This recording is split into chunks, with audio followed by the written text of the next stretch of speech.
Okay, so the book of Deuteronomy. We're really doing it, you guys. The years of the Torah. This is the final book of the Torah. It's also, no, it's not the longest book. Genesis would be that. But it's, now that we're in it, it's my favorite book. When we were in Genesis, that was my favorite book. But now that we're in Deuteronomy, this is my favorite one.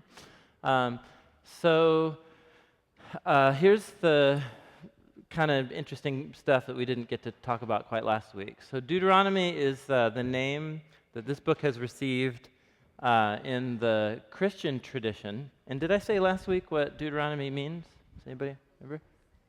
Yeah, so Deutero. Do we use Deutero in any way in English anymore? Deutero. Yeah, well, so it's the Greek word. Deuteros is a Greek word for two. And then nami comes from the Greek word namas, so it literally means a second law. A second law, that's what it means. The law a second time. Because what is at the core of this book, chapters 12 through 26, is a whole additional collection of a body of legal material. And it's all laws. Most of them are laws that we've heard before. We heard many of these in Exodus, Leviticus, and Numbers. And they're repeated a second time.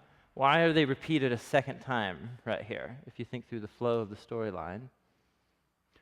Who has not heard firsthand, as adults, many of the words of the Torah? Right, the second generation. So in the flow of the storyline, this is now the children of the Exodus generation, and as we're going to see, Moses is going to be addressing them and all future generations of Israel. What's interesting, look at the first words of the book in chapter 1, and you remember how most of the books of the Torah actually in Hebrew get their names just from the first sentences here. So in Hebrew, the name of the book in Hebrew is not Deuteronomy, it's These Are the Words. These are the words. That's the name of this book. Or just the words. The words. Put your thumb here and flip forward to chapter 5 with me.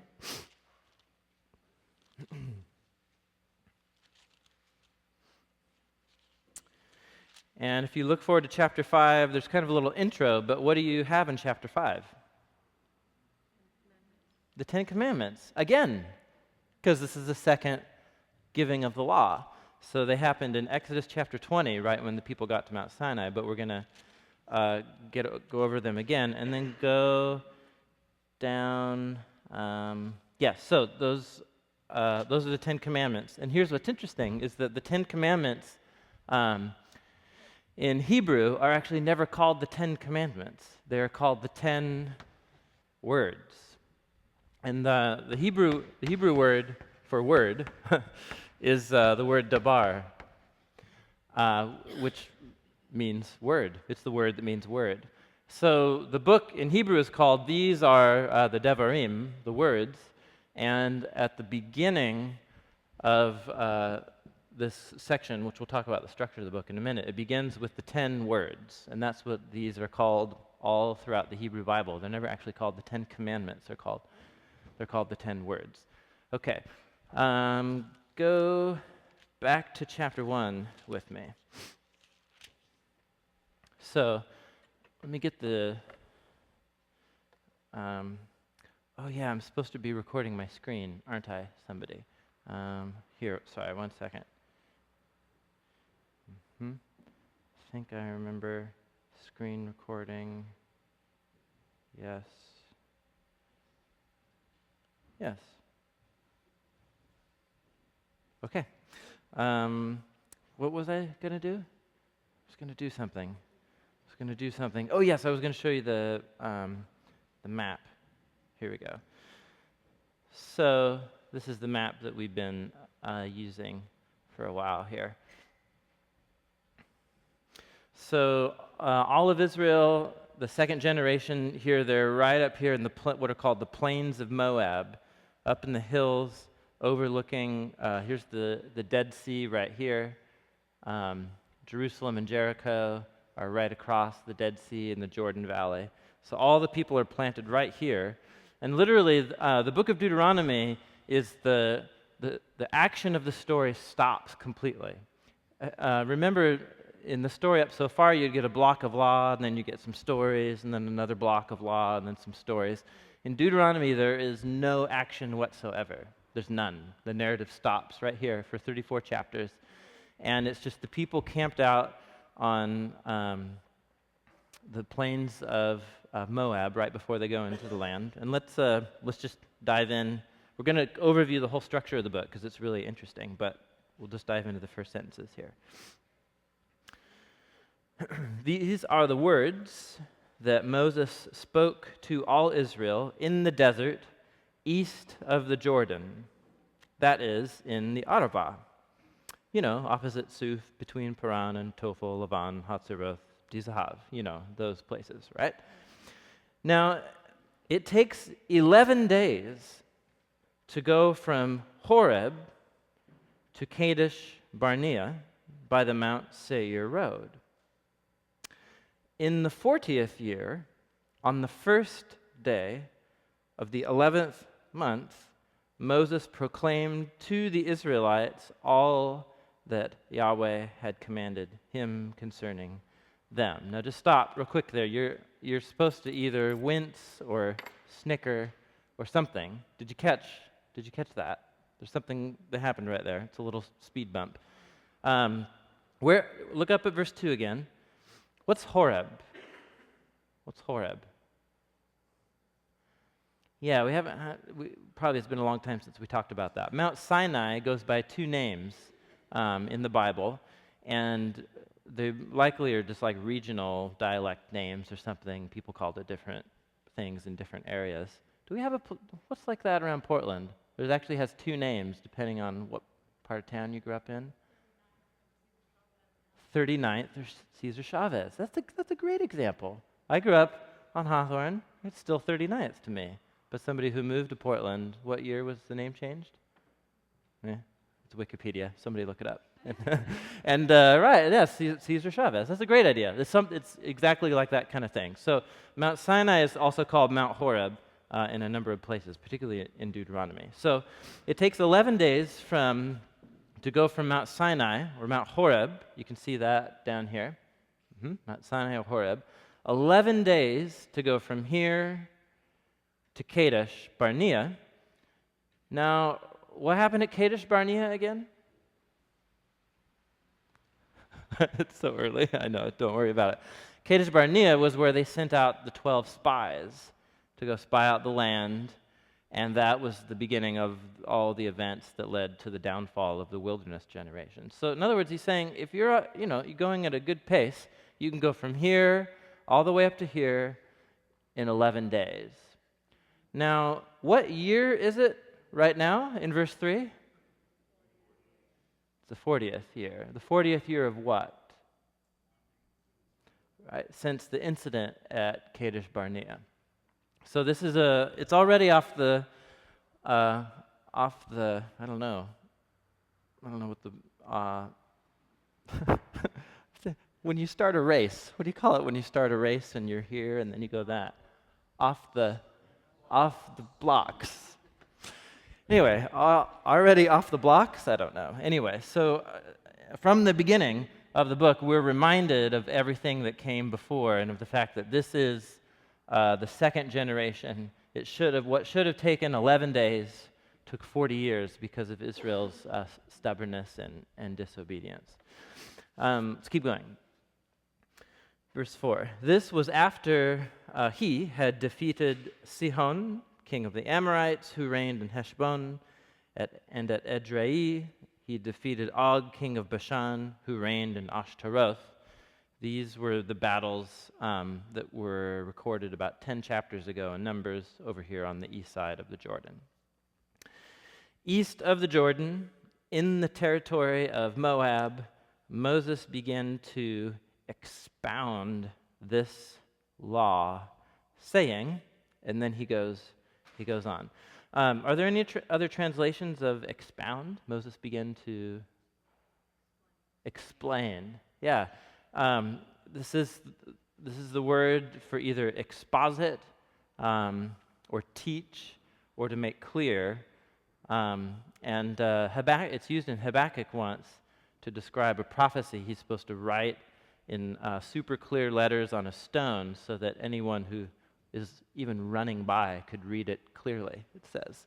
So it's an explanation. What is the book of Deuteronomy? We're being told right here. Here it is. What's Moses doing for the next 34 chapters? He's expounding now law. Remember, what's our Hebrew word underneath law? You know, just so I don't have to fill the chalkboard, I kind of have a new idea. Tell me what you think about this.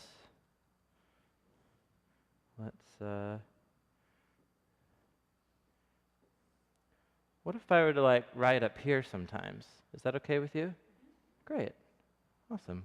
I think that'll go more quickly and I won't get as dirty from the chalk. Let's blow it up a little bit.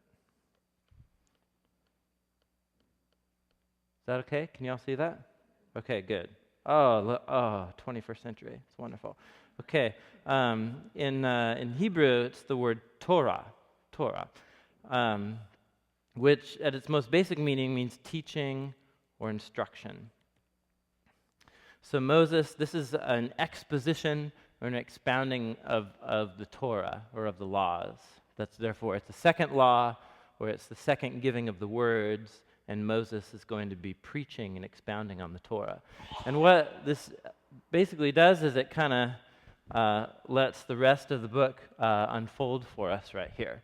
So if you look at chapters 1 through 4, it's the first main block, and just kind of actually skim with me. Go down to verse 9, and if you have chapter headings, or little section headings, you're going to see exactly what's going on here in the first couple chapters. What does your heading say at verse 9?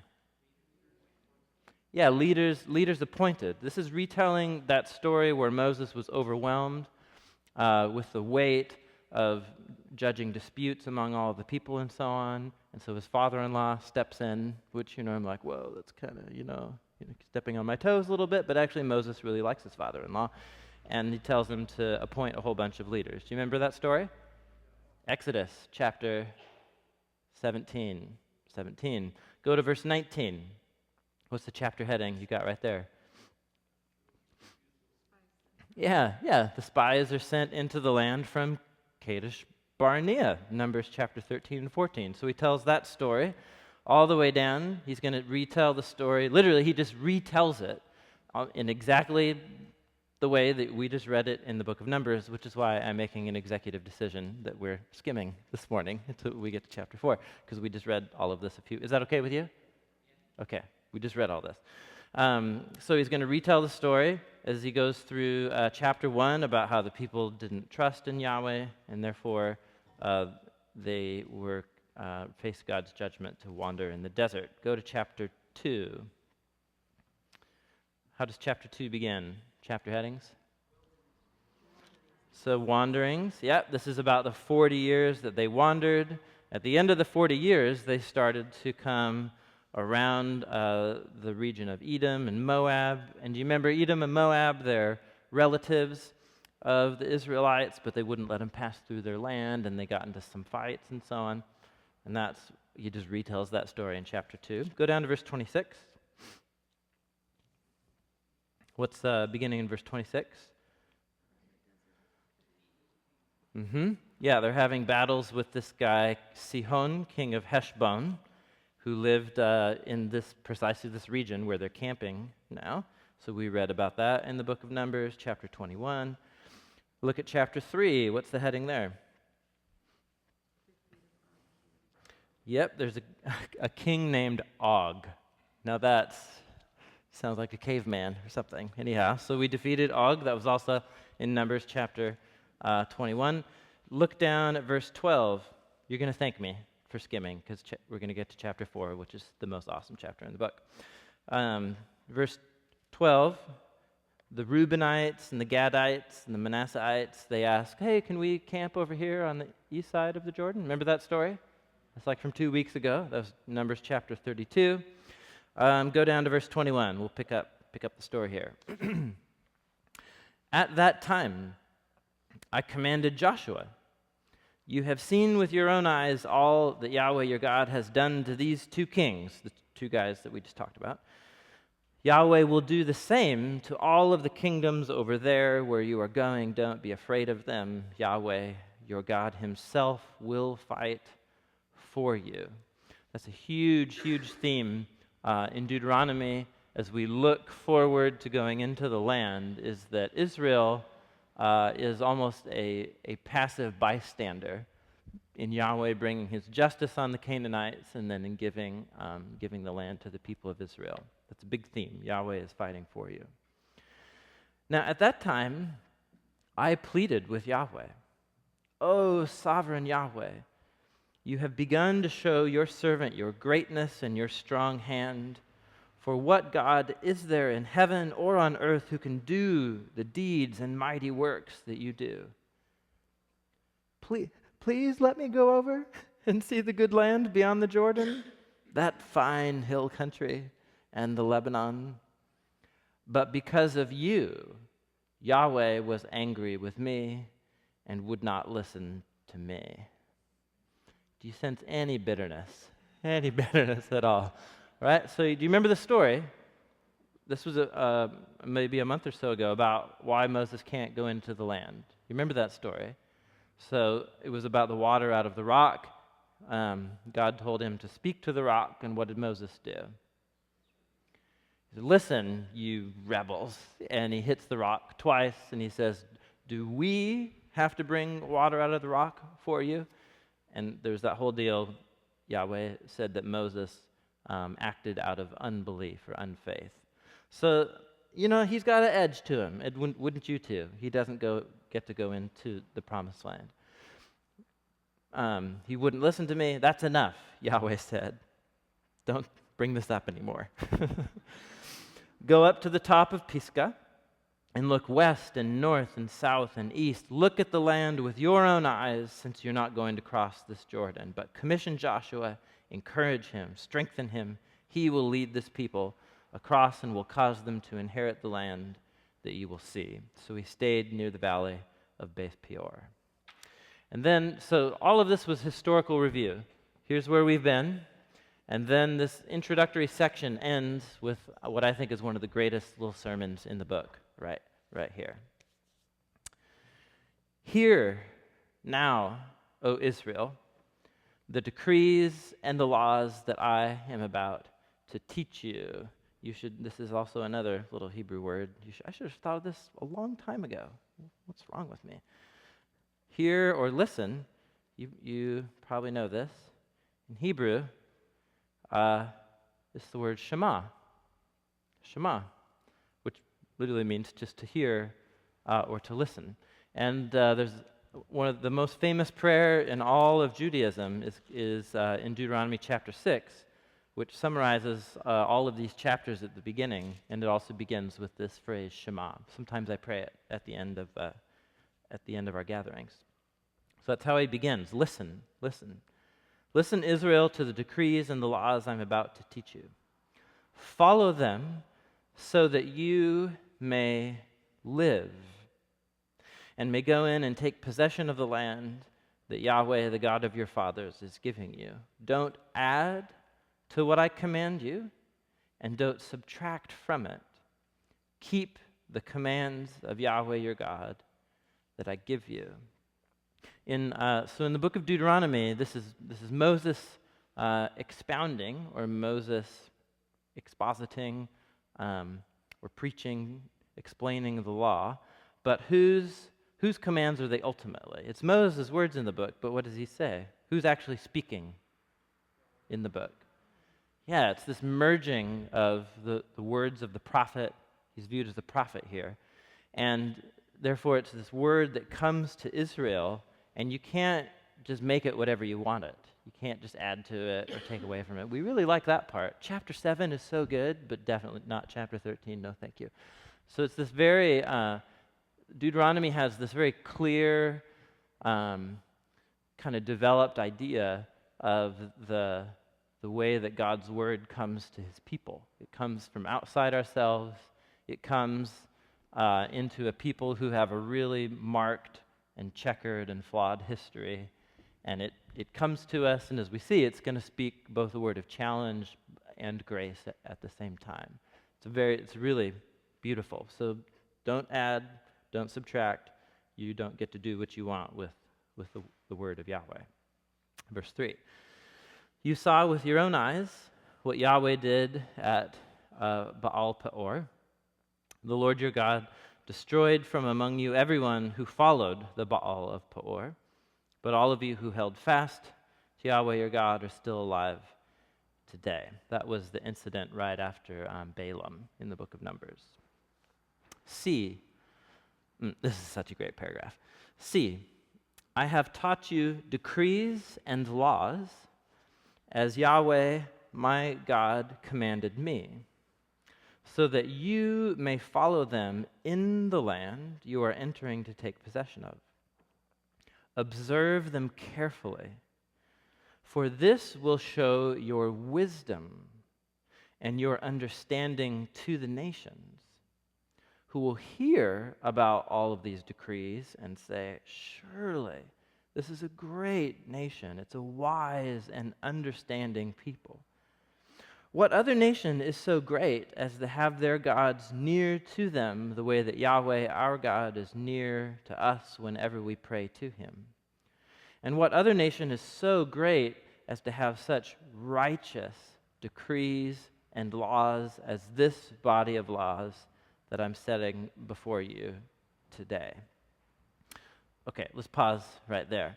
So this little paragraph, it's worth just starring and underlining. This little paragraph is the best summary of the purpose of the 613 laws in the Pentateuch that you'll find anywhere in the whole Torah, because it's giving you a rationale for why Israel has been redeemed and brought into a covenant relationship, and why he's giving them all these commands in the first place.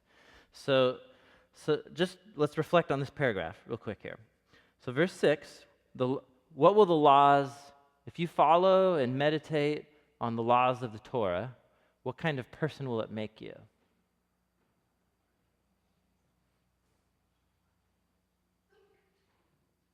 It'll make you into a certain kind of person.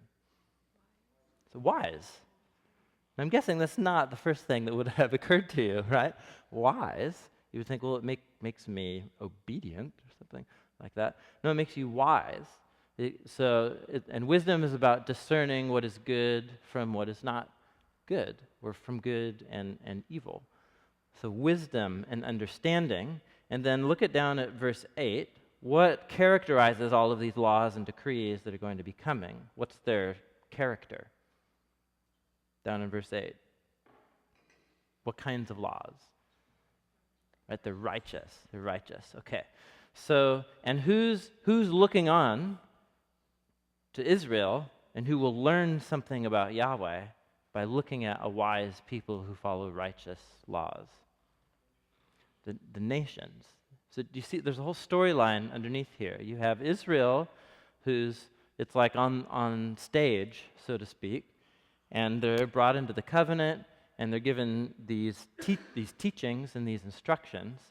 And then, is it just that Yahweh likes Israel more than anybody else or something? And why is he doing this? Well, Yahweh has his eye on all of the nations, and he wants all of the nations to learn something from what's happening on stage. Does that make sense? So this takes us back all the way to the bigger storyline of the Bible right here. Key, most important chapter in the book of Genesis for understanding the flow of the storyline of the Bible. Anybody? I'm so fishing. That's not fair of me. I'm sorry. I should just say Genesis 12 is the most important chapter for understanding the storyline of the whole Bible. We'll just go there real quick to remind you. I bring it up all the time. This was the call of Abraham and God's promise that he's going to make Abraham into a great nation and bless him. He's going to make his name great, which means his name will become known to more and more and more and more people across the earth. Your your name, and you will become a blessing. I'll bless those who bless you. Whoever curses you, I will curse. All peoples on earth will be blessed through you. So God chooses one nation, not just because he likes those people more than anybody else, but this is a part of how he's going to bring blessing to all the nations of the earth. How? Well, the story doesn't say here. You just have to keep going. So this was one key chapter. The next key chapter in this storyline here was in Exodus chapter 19. It's right when Israel is brought out of Egypt to the foot of Mount Sinai. And let's look at verse 4. Yahweh says to Israel, "You yourselves have seen what I did to Egypt, how I carried you on eagle's wings and brought you to myself. Now, if you obey me fully and keep my covenant, then out of all the nations you will be my treasured possession. Although the whole earth is mine, you will be for me a kingdom of priests and a holy nation." These are the words. This is exactly how the book of Deuteronomy begins, right there. These are the words that you are to speak to Israel. So we have blessing to the nations. And then Exodus 19, Israel is called a kingdom of priests. And this is absolutely crucial to understanding Israel's role. So priests, I've explained this before. Priests are people who go in between God and the people. So who's the God in the storyline here? What God are we talking about? Yahweh. Who's the priest? Israel. And who are the people? Now, does Exodus 19 say who Israel is a priest for? Yeah, it doesn't say it. It says it implicitly because Israel has been taken out of whom? Out of all of the nations. You're selected to become a priesthood so that you will mediate between Yahweh and all of the other nations. So this all goes together here. And what Deuteronomy 4 is giving us is, what verses is this? 5 through 8. This is giving us another kind of step forward in this storyline right here. How is it that Israel is going to mediate Yahweh's character and Yahweh's goodness to the nations? How is Israel going to be this beacon that the nations can look to and see and learn about Yahweh? And this paragraph tells us right here, what's the purpose of all these laws? Is to shape the people of Israel to become a wise and understanding people. And then verse 8, let's keep going here. The word righteous is absolutely key in, we'll do another one here. Tzedek.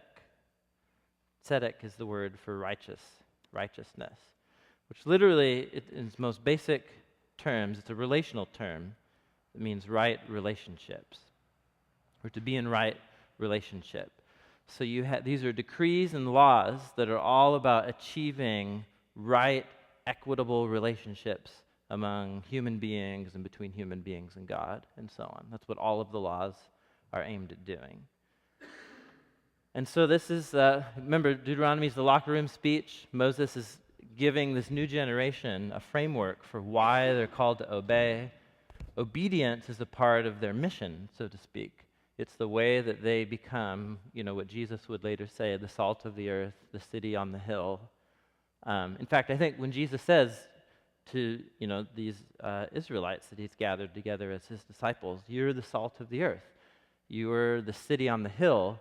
He's calling back this ancient vocation of Israel to be a light to the nations by being a people shaped by the teachings in the Torah and so on. Now, this is the locker room, so we're very optimistic right now, right? So don't forget about the book of Numbers and forget about the story that you know of how this is going to happen. This is at least how the nature of the covenant is being set up here. Now, we know how this is going to go.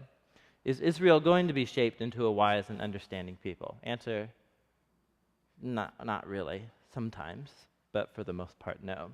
Is Israel going to become a nation utterly shaped and transformed by Yahweh's righteousness? No, not so much. And so, here's where we're going to go from here. Actually, put your thumb here. Go to chapter 5, or just turn the page to chapter 5.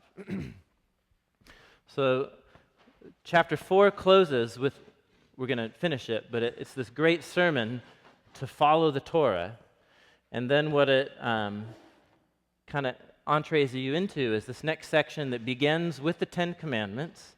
And then what you get in 5 through 11 is a whole bunch of like little mini sermons. It's like Moses collected a bunch of sermonettes about why we should obey the Torah and why obedience to Yahweh is the best possible thing you could do. These are really stirring chapters that we'll explore for the next month or so here. They're awesome.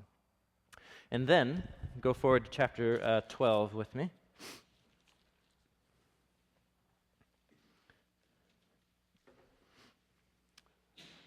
Look at how does chapter 12 begin? Here you go. These are the decrees and the laws. And that begins this big block, the center block of the book. And it's just a whole bunch of decrees and laws, lots of them. Go forward with me to chapter 27.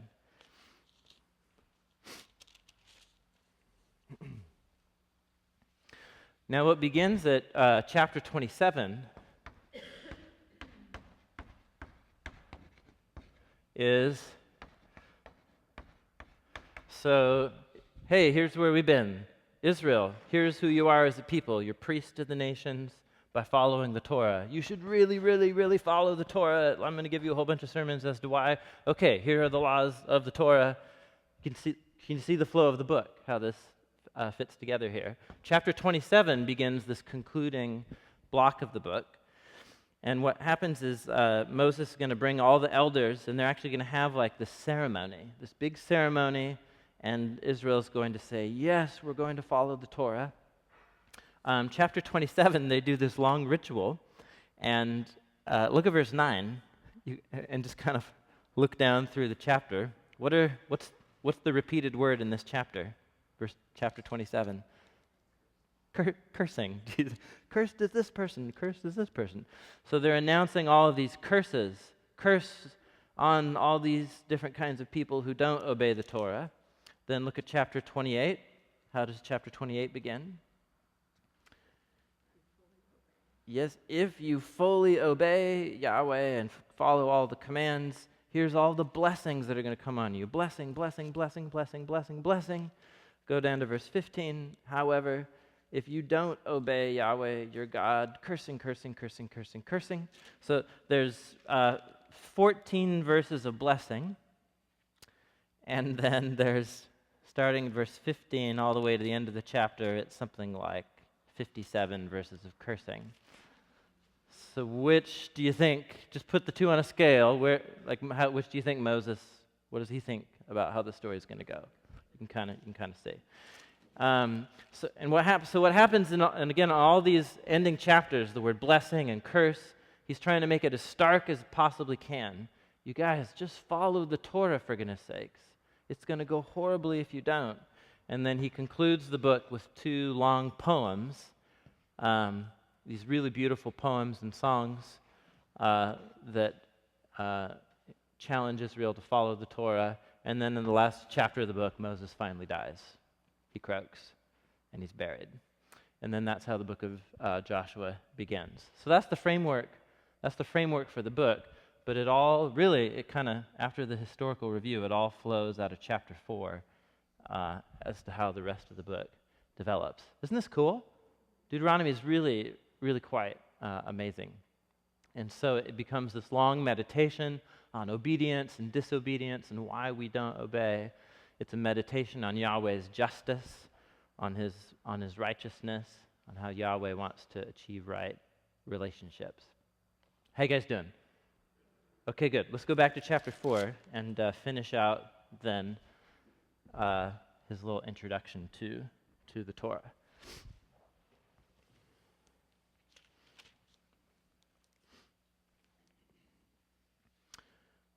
Chapter 4, I think we were in verse 9. Only be careful. Watch yourselves closely so that you don't forget the things that your eyes have seen, or let them slip from your heart as long as you live. Teach them to your children and to their children after them. Remember the day that you stood before Yahweh your God at Horeb, when he said to me, assemble the people before me to hear my words, so that they can learn to revere me as long as they live in the land, and may teach them to their children. And so you all came near. You stood at the foot of the mountain while it was blazing with fire to the very heavens, with black clouds and with deep darkness. Then Yahweh spoke to you out of the fire. You heard the sound of words, but you saw no form. There was only a voice. And he declared to you his covenant, the 10 what? The 10 words. Remember, the 10 commandments. Whenever you see that phrase, 10 commandments, it's literally in Hebrew just the 10 words. He declared to you the 10 words, which he commanded you to follow, and then he wrote them on 2 stone tablets. And Yahweh directed me at that time to teach you the decrees and laws that you're to follow in the land that you're crossing the Jordan to possess. So we're recalling the incident at Mount Sinai that I drew up here for weeks and weeks and weeks, the mountain and the cloud and the lightning and what happened there. And Moses highlights a really, really key thing that happened right there. There was a cloud. They were standing at the foot of the mountain. What did they not see? A form. What meaning? yeah, like they didn't see Voltron appearing out of the cloud or something like that. I'm, your God, or I don't know, whatever. He didn't see, a old man with a white beard or something like that. The whole point is that Yahweh never took physical form in appearing to them. But that doesn't mean that he wasn't real to them. How did Yahweh become real to them? Not by physical appearance, but by what? By a voice, speaking. So this is a really key, once again, we're back to this concept of the Word of God, or God's Word. That the way that this God, Yahweh, acts is not by magic show appear and, ooh, wow, I'm an old man on a chariot, or something like that. It's about Yahweh summoning and speaking to people. And so he declared the 10 words, and Israel's whole covenant relationship then is going to be bound up with listening and remembering the deeds of Yahweh and the words of Yahweh and how they go together. Now, there's a big implication of this. Look at verse 15. So you saw no form of any kind the day that Yahweh spoke to you at Horeb, out of the fire. Therefore, watch yourselves very carefully, so that you do not become corrupt and make for yourselves an idol, an image of any shape, whether formed like a man or a woman, a human being, formed like an animal on earth, or any bird that flies in the air, or like any creature that moves along the ground, or any fish in the water below. And when you look up in the sky, and you see the sun and the moon and the stars and all the heavenly hosts, don't be enticed into bowing down to them and worshiping these things that Yahweh your God has apportioned to all nations under heaven. But as for you, Yahweh took you and brought you out of the iron smelting furnace, out of Egypt, to be the people of his inheritance as you now are. So they didn't see, Yahweh's never taken any physical form or shape to them. Therefore, what should they never, ever, ever try to do? Kind of follows. Try to represent him by any physical image. So this is everything that flows out of Israel and the prophets about idols flows right here out of this moment, and really these words right here in Deuteronomy. Yahweh never took physical shape, therefore don't try and use any created thing to represent him. Why? I mean, what's the big deal, really? It's a golden calf, Like, what's the big deal? So part of this is cultural distance for us. Most of human cultures for most of human history have had something like this going on. Modern Westerners, we're the odd ones in human history who think that we don't have idols. We just have them in other ways. But it's a really intuitive, I think, inclination of the human heart. So you have forces of nature. Say, you have these bison, that roam the plains. You live off of them. You hunt them, seasonally or whatever, your tribe or something.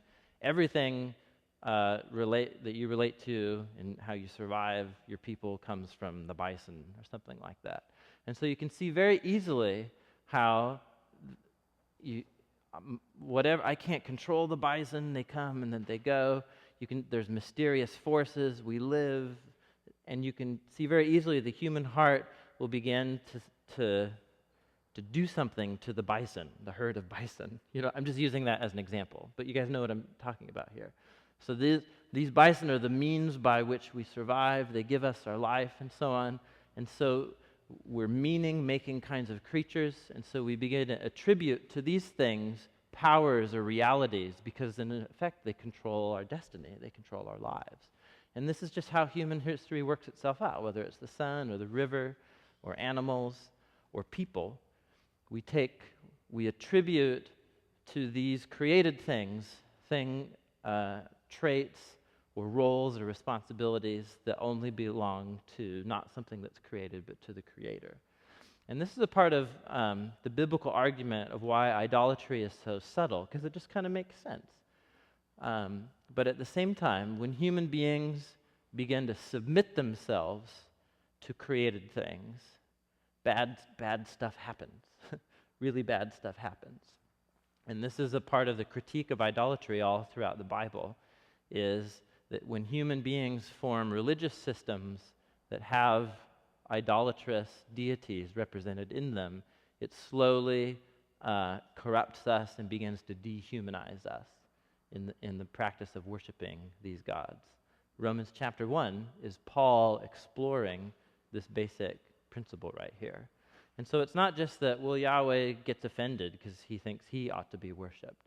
The whole biblical argument is that idolatry and the worship of these images actually reverses the relationship, because if humans are made in Yahweh's image and to reflect Yahweh's image, who is set over the animals and the birds of the air? Think Genesis 1.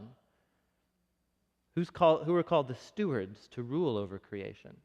So humans are. And so it's actually reversing that relationship. It's humans putting themselves under the creation as opposed to seeing the creation as a gift from the Creator that needs to be stewarded but not worshipped or given ultimate allegiance. It's very powerful. It's actually pretty profound. And so he says, that's not your lot. Don't bow down to the sun, moon, and stars, things that Yahweh gave to give light and goodness and warmth to all of the nations, and give your allegiance to them. No, I brought you out of Egypt. You're my people. Verse 21. Now Yahweh was angry with me because of you. He's just a little bitter still.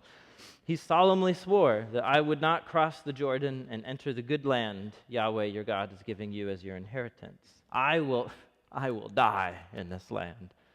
I will not cross the Jordan, but you are about to cross over and take possession of that good land. So be careful not to forget the covenant of Yahweh your God that he made with you. Don't make for yourselves an idol in the form of anything Yahweh your God has forbidden. For Yahweh your God is a consuming fire. He's a jealous God. We came across this word jealousy, didn't we? Yeah, we did. Trying to think. Actually, we have in a number of ways. Ooh, remember the law about the jealous husband? That was a weird chapter. Numbers 11 or whatever that was. Okay, so jealous. So we have talked about this. In Hebrew, it's kin'ah. And in English, jealous doesn't have any positive associations, does it? Would you ever use the word jealous in a positive way? Probably not. I don't think so. We could take a vote on it, but I'm pretty sure we would vote not. So in Hebrew, so imagine a word that captures the emotion behind jealousy, but there are also moments where you could be jealous for someone in a really good way. And that's what the Hebrew word is here. So I've heard, different explanations, passions for someone's well-being, something like that, where it's a lot like what happens when there's a really, Memorial Day, there was a big group of like 8 planes flying over Portland in formation. Did anybody see those? So I was out just doing something, mowing the lawn or something, and I was so excited because my son Roman loves airplanes, and so I was filled with kin'ah, and I ran inside and grabbed him because I wanted him to see this so much. Kin'ah, that's exactly right. So I was filled with energy and passion, and I ran up the stairs and grabbed him, this kind of thing. That's kin'ah. So I want him to experience something in a good way. Kin'ah can also be the thing that gets raised up inside of me if I see, this is what just came into my mind, if I saw a lion coming down my street or something, and it was Roma, I would be filled with kin'ah to protect him or something, or car, whatever. The point is energy, emotional energy and passion for someone's well-being. There would never be a lion coming down my street. So the point is, Yahweh is a consuming fire. He's jealous for your well-being.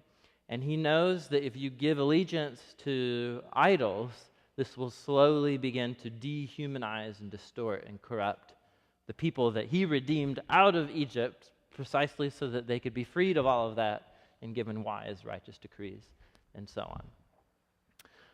Verse 25.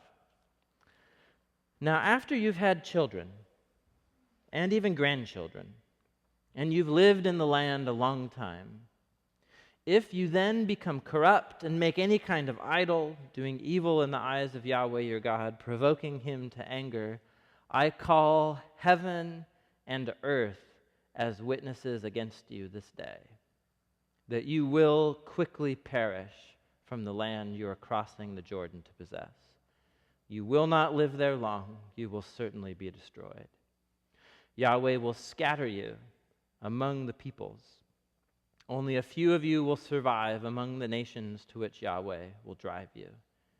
There you will worship man-made gods of wood and stone, which cannot see or hear or eat or smell. So this is profound in a lot of ways. You can begin to see, even right here, how does Moses think the story is going to go, right? And so he says he has envisioned that they're going to come into the land, it's all going to go horribly, and they're going to be scattered. They're going to be exiled from their land. And what are they going to be doing once they're scattered among the nations? They're going to be doing exactly what they wanted to do, which is what? Giving their life and their allegiance to human-made gods of wood and stone. In other words, their part of Yahweh's judgment is letting them get what it is that they want. This is very, very similar to Romans chapter 1, where Paul says God's wrath is coming against humanity, and what is the form of God's wrath? It's God giving them over to the decisions that they want to make apart from God. It's It's very similar. I think Paul took a lot of his inspiration from Deuteronomy. Do you know Deuteronomy is the most quoted book by Jesus and Paul alongside the book of Psalms? If you get Deuteronomy and you get the book of Psalms, you will get Jesus and Paul in a really significant way. But verse 29, it's not the end of the story. But if from there, out there scattered, you seek Yahweh your God and you find him, if you look for him with all of your heart and with all of your soul, when you're in distress and all of these things have happened to you, then in the later days you will return to Yahweh your God, and you will obey him. For Yahweh your God, he's a merciful God. He's not going to abandon you or destroy you. He's certainly not going to forget the covenant he made with your forefathers, which he confirmed to them by oath. So Yahweh will bring justice, and he'll deal with you and give you over to your decisions. And so from your point of view, you might think you're done with Yahweh, but is Yahweh done with you? No, Yahweh doesn't break his promises. Verse 32, this final little paragraph here. We'll close down in a few verses here. Ask now about the former days, long before your time, from the day God created humans on the earth. Ask from one end of the heavens to the other. Has anything so great like this ever happened? Has anything like it ever even been heard of? Has any other people heard the voice of God speaking out of the fire as you have and lived? Has any God ever tried to take for himself one nation out of another nation by testings, by miraculous signs, by wonders, by war, by mighty hand and outstretched arm, or by great and awesome deeds, like all of the things Yahweh your God did for you in Egypt before your very eyes? He's preaching right now. He's getting his preach on. You were shown these things so that you might know that Yahweh is God, and besides him there is no other. From heaven he made you hear his voice to discipline you. On earth he showed you his great fire, and you heard his words from out of the fire. It's because he loved your forefathers and chose their descendants after them. He brought you out of Egypt by his presence and by his great strength, to drive out before you nations greater and stronger than you, to bring you into the land, to give it to you for your inheritance as it is to this day. So acknowledge and take to heart this day that Yahweh is God in heaven above and on the earth below. There is no other. Keep his decrees and his commands, which I'm giving you today, so that it may go well with you and your children after you, that you may live long in the land Yahweh your God gives you for all time. Amen and amen. Come on, bring it. This is the point at which we're supposed to be going like, amen, come on, now bring it. That's what's happening right here. And that, as he transitions, that's what all of these chapters are. When you read them aloud, you have to read them with kinah. You have to read them with passion, because that's what we're going into here. So notice the themes that go together here. You have the prohibition for idolatry, which is really about Yahweh trying to protect the humanity of his covenant people. And then you have this assertion here over and over and over again that Yahweh is the one true God, because what other God has ever revealed himself in history the way that Yahweh has? And so as we just think about at least closing down even today, Jesus quoted from the book of Deuteronomy so many times in the Gospels, and he sees a straight line from Yahweh acting in the Exodus and in the giving of the Torah, leading up to Yahweh acting in himself and in what he was doing. And so I think as Christians, we continue this line of, in a really unpopular way, of asserting that in Jesus, there's something utterly unique about the Creator God revealed that you simply cannot find anywhere else. It'd be interesting to kind of rewrite this paragraph, but retelling the story of Jesus. What other God has become human, and given his life and given his love for us, and so on. That's exactly the tone of what it means to hold allegiance to Jesus. So it's powerful. There's a lot here. I'm going to close in prayer and let you take what you need to from this. Let me close.